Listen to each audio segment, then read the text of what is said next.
नमस्कार, मी रेणुका पुन्हा एकदा तुमचं माझ्या यूट्यूब चॅनलमध्ये मनापासून स्वागत करते। मागच्या व्हिडिओला खूप छान रिस्पॉन्स दिला, त्याबद्दल तुमचे खूप खूप धन्यवाद। तसंच मी तुमच्यासाठी यावेळी खूप सुंदर पर्स घेऊन आले आहे। पर्स म्हणू शकतात किंवा तुम्ही पाउचही म्हणू शकतात। चला आता व्हिडिओला सुरुवात करूया। मी येथे ब्रोकेडचा कपडा घेतलेला आहे, असे 2 स्क्वेअर कट करून घेतले आहे। या फॅब्रिकला मी कॅनव्हास स्टिच करून घेतले आहे। कॅनव्हासवर फॅब्रिक ठेवायचं आणि प्रेस करून घ्यायचं, इझिली हे स्टिच होऊन जाते। आता मी तुम्हाला मेजरमेंट सांगते। उंचीला 9.5 इंच आणि रुंदीला 10.5 इंच असं मी मेजरमेंट घेतलेलं आहे। यामध्ये तुम्ही कमी जास्त करू शकता।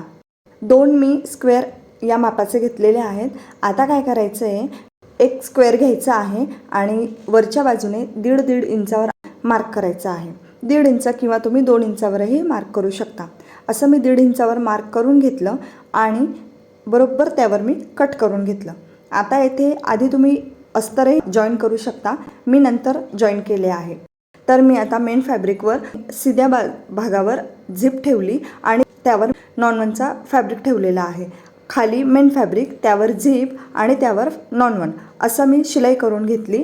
याने काय होतं का आपली आतल्या बाजूला झिप अजिबात दिसत नाही। पलटी करायचं आहे आणि झिप वरच्या बाजूला घ्यायची आहे। झिप वरच्या बाजूला घेतल्यावर फॅब्रिक आणि नॉन-वन एका बाजूला होईल। अशाने काय होतं, आपली फिनिशिंग छान दिसते। बघा, असं हातानेच मी प्रेस करून घेतलं। हा ब्रोकेडचा फॅब्रिक असल्यामुळे खूप सुंदर याची फिनिशिंग दिसते। तुम्ही नक्की एकदा ट्राय करून बघा। आता मी प्रेस स्टिच करते।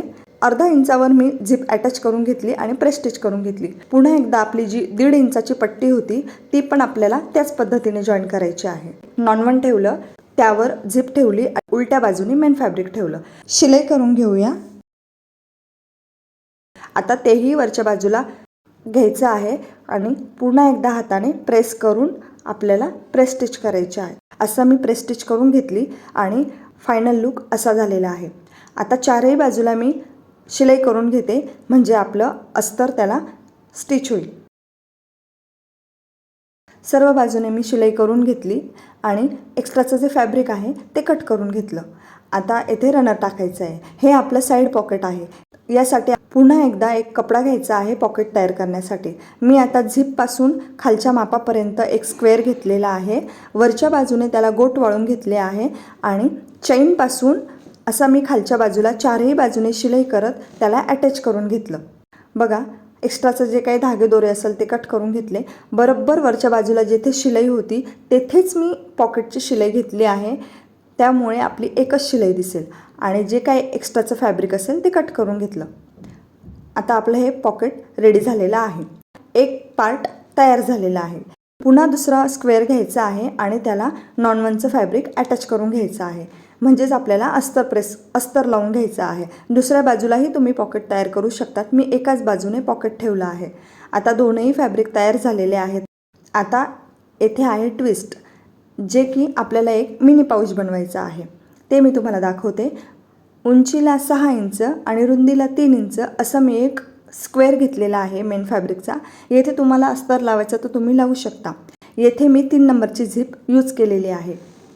आता अशा पद्धतीने मी ती फॅब्रिकला जोडून घेतली आणि दुसऱ्याही बाजूने शिलाई करून झिप ओपन केली आणि दोन्ही बाजूला प्रेस स्टिच करून घेतली।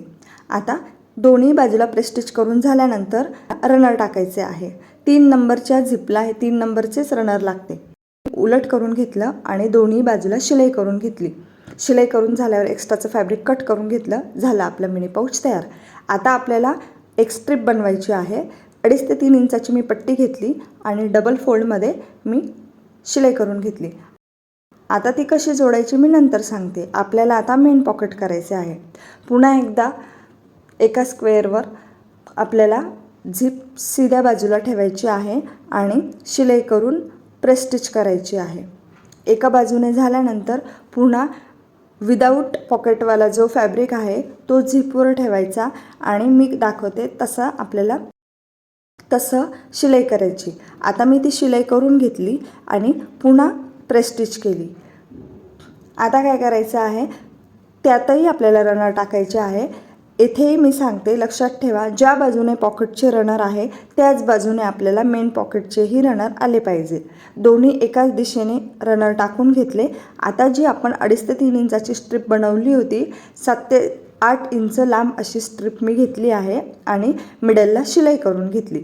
एकमेकावर फॅब्रिक ठेवले. उलट बाजूनी तीनही बाजूला मी शिलाई करून घेतली, म्हणजे पर्स लॉक करायची आहे.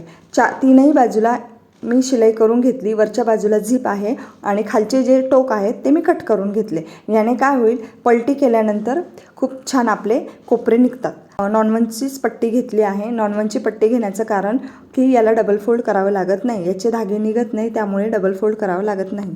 अगदीच 1 ते 1.5 इंचाची पट्टी घेतली तरी होते. तीनही बाजूला मी ही पट्टी जॉईन करून घेतली.